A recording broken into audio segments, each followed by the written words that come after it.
السلام علیکم ورحمۃ اللہ وبرکاتہ۔ الحمد للہ الذی لم یزل عالما قدیرا سمیعا بصیرا، والصلاة والسلام علی من ارسل شاہدا ومبشرا ونذیرا، اما بعد فقد قال اللہ عز وجل وننزل من القرآن ما هو شفاء ورحمۃ للمؤمنین، وقال جل من قائل فبشر عباد الذین یستمعون القول فیتبعون احسنہ اولئک الذین ہداہم اللہ واولئک هم اولو الالباب۔ ناظرین، پروگرام دوائے شافی لے کر حاضر خدمت ہوں اور اللہ کی بارگاہ میں دعا گو ہوں کہ اللہ تعالی ہم سب کے لیے اس پروگرام کو دین اور دنیا ہر اعتبار سے منفعت بخش بنا کر جو کچھ بھی سنا جائے اس پر عمل کی بھی توفیق کامل مرحمت فرمائے۔ اللہم ارنا الحق حقا وارزقنا اتباعہ وارنا الباطل باطلا وارزقنا اجتنابہ، آمین یا الہ العالمین۔ ناظرین، ہم مؤلف علامہ ابن القیم رحمہ اللہ کی تالیف کردہ معروف کتاب الداء والدواء کے حوالے سے گفتگو کر رہے ہیں، اور آج کی اس نشست میں بھی ایک نئے عنوان کے تحت ہم اس پروگرام کو آگے جاری رکھیں گے۔ میں چاہوں گا کہ پہلے وہ الفاظ آپ کے سامنے ذکر کیے جائیں جو کہ امام ابن القیم رحمہ اللہ نے ذکر کیے ہیں۔ الدعاء، اللہ کی بارگاہ میں عرض، اپنی التجا، پکار اور سؤال، جو کہ عبادت کا درجہ اور باعث اجر و ثواب بھی ہے۔ فرماتے ہیں کہ اس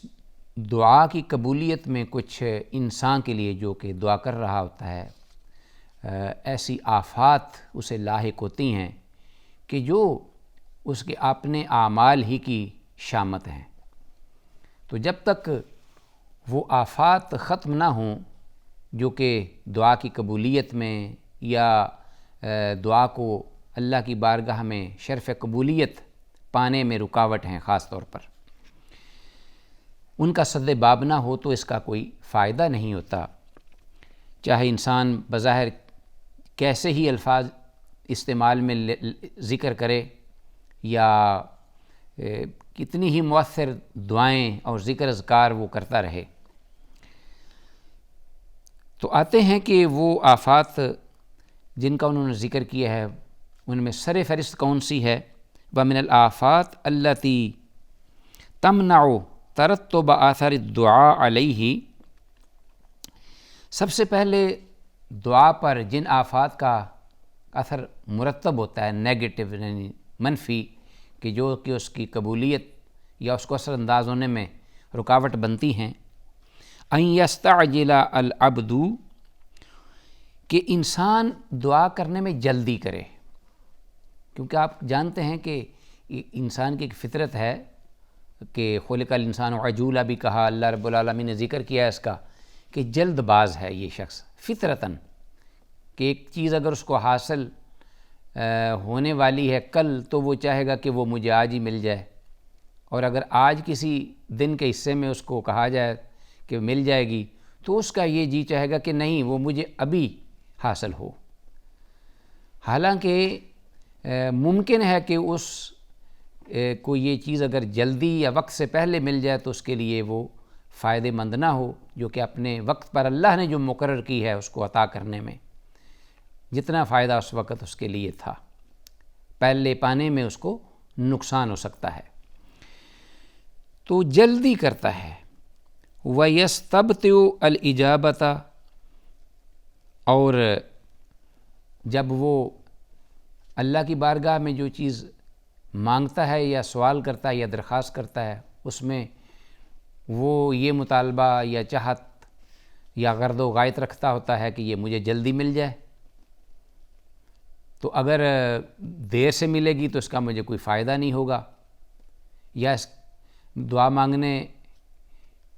کا سر سے کوئی مطلب نہیں، مقصد نہیں ہوگا پورا۔ فَيَسْتَحْسِرُ وَيَدْعُ الدُّعَاء، پھر وہ کیا کرتا ہے کہ جب وہ جلدی کرتا ہے اس کے نتائج فوری اس کو نہیں مل پاتے، پھر اس پہ وہ ندامت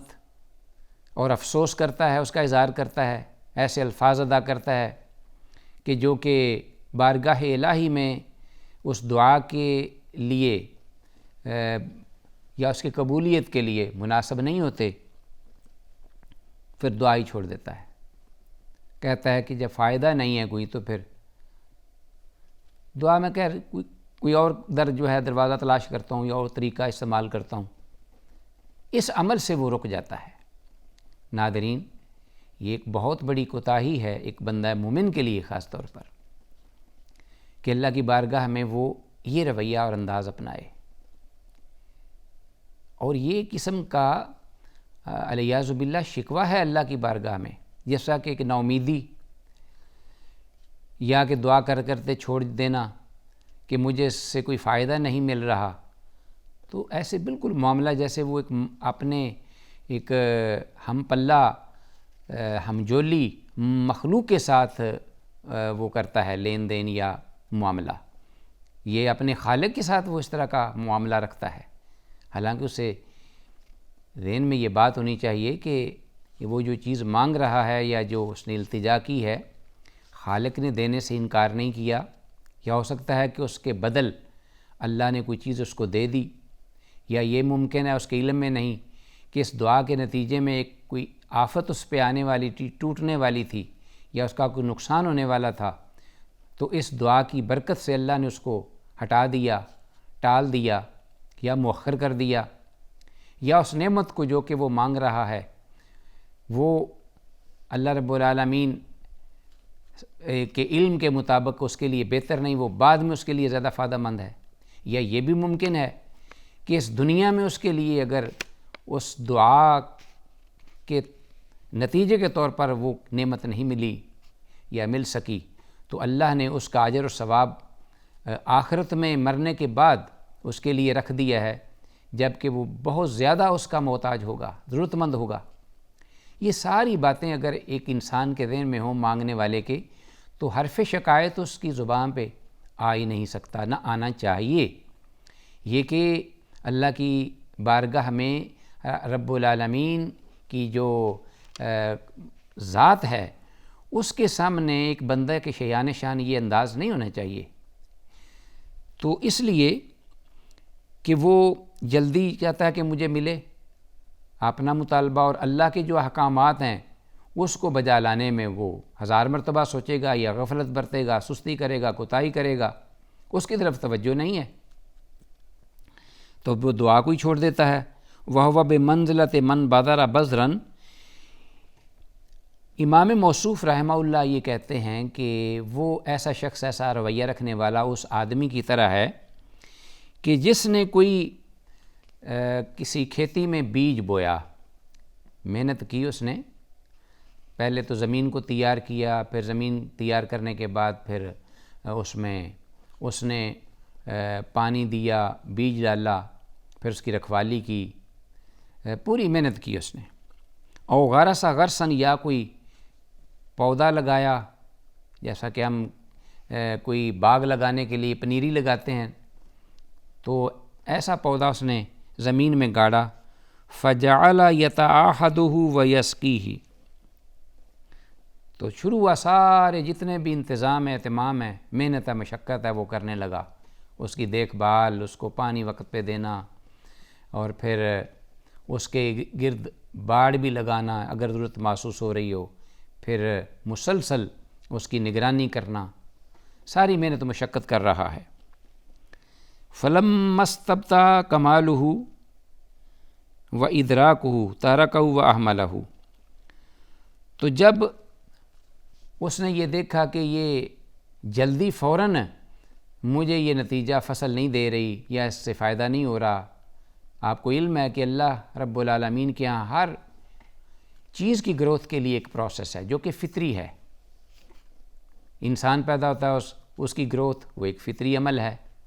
حالانکہ اللہ قادر مطلق ہے اس بات پہ، علی کل شیء قدیر، کہ ایک انسان کو بڑے تھوڑے سے وقت میں بچے سے جوان کر دے، جوان سے بوڑھا کر دے۔ اللہ اس پہ قادر ہے، لیکن اللہ اپنی اس سنت کے مطابق انسان سے رویہ نہیں کرتے، معاملہ کرتے، بلکہ وہ مراحل جو ہیں، پہلے بچپن ہے، ایام طفولیت، پھر شباب ہے، پھر اس کے بعد بڑھاپا ہے، پھر اس کے بعد موت ہے، یہ سارے مراحل ہیں۔ کھیتی کو اگانے میں بھی بڑی حکمتیں پنہاں ہیں کہ ایک دم جو ہے وہ کھیتی جوان ہو کر سامنے آئی اور نتیجہ نہیں دیتی، نہ پھل دیتی ہے۔ درخت ہے پھلدار، وہ ایک عرصہ کے بعد، جیسا جانور ہیں ان کو پالتا ہے تو وہ ایک عرصہ کے بعد وہ بچہ جنتا ہے اور اس کے بعد وہ دودھ دیتا ہے۔ تو یہ سارے مراحل ہیں، فطری ہیں، اور ان مراحل میں بڑی حکمتیں پنہاں ہیں۔ انسان کے بس کی بات نہیں کہ وہ ان فوائد کو اپنے احاطہ ادراک میں لا سکے۔ تو یہی ایک پروسیس ہے دعا کی قبولیت کا بھی، کھیتی اس کی گروتھ کا بھی، اور اس کا جو اناج ہے یا اس کی جو نتائج ہیں وہ سامنے لانے کا۔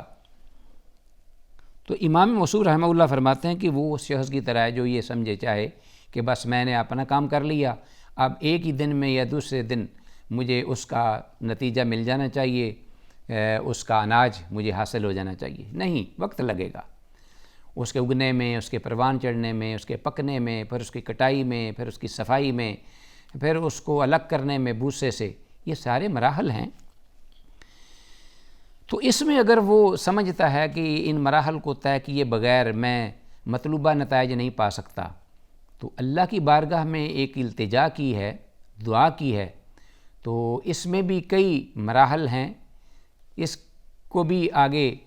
نتیجہ خیز ہونے میں وقت لگتا ہے، جو اللہ کے علم میں ہے اور تیرے حق میں اس کے لیے بہتری ہے۔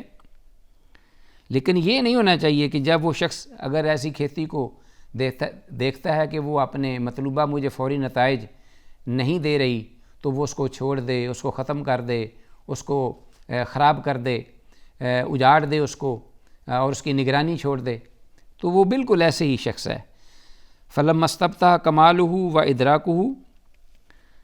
یا کمالہ و ادراکہ ترکہ وحملہ،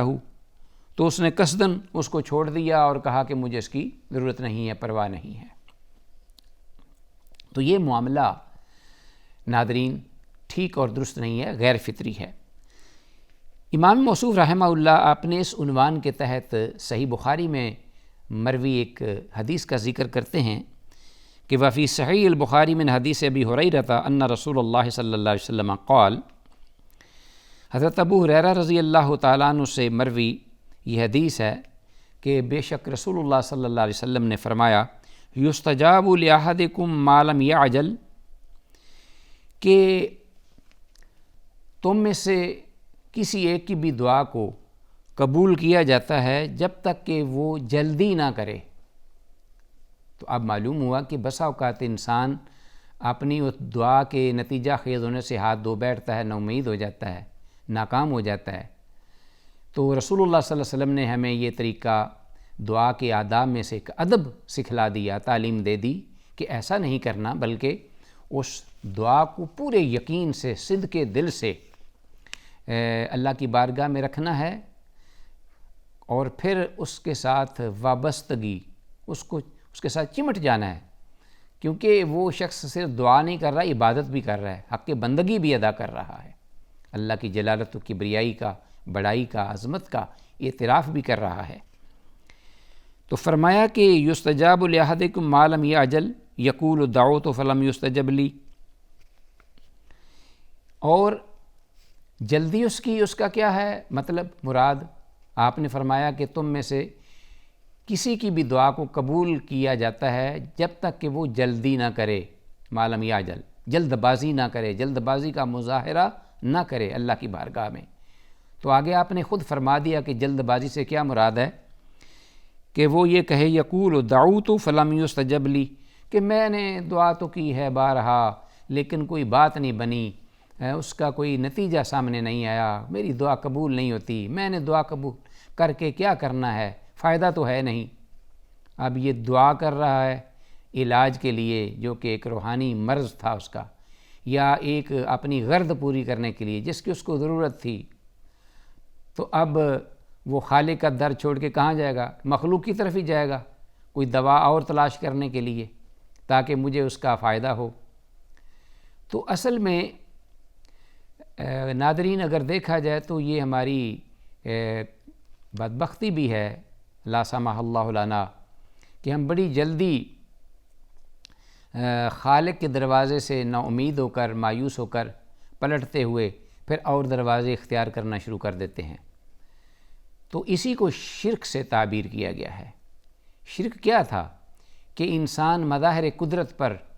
زیادہ اپنا اعتماد کر لے، خالق کے بجائے مخلوق پر،